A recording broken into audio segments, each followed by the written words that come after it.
నా ఊపిరిలో ఉయ్యాలేసి నూరేళ్ల కాలం నిన్ను లాడించాలి, వెచ్చని కలల్ని పంచాలి.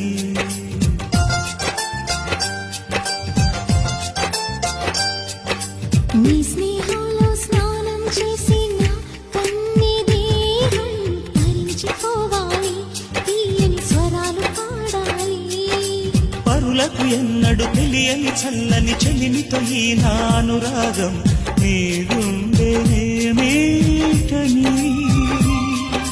విరహపు వేడికి కనబడక విడవని జోడుగా ముడిపడగా అల్లి ఈ బంధం కలకాలముండిపోని. నీకోసం జీవించా చిలక, నా ప్రాణం నీవే నిమ్మణితునగా.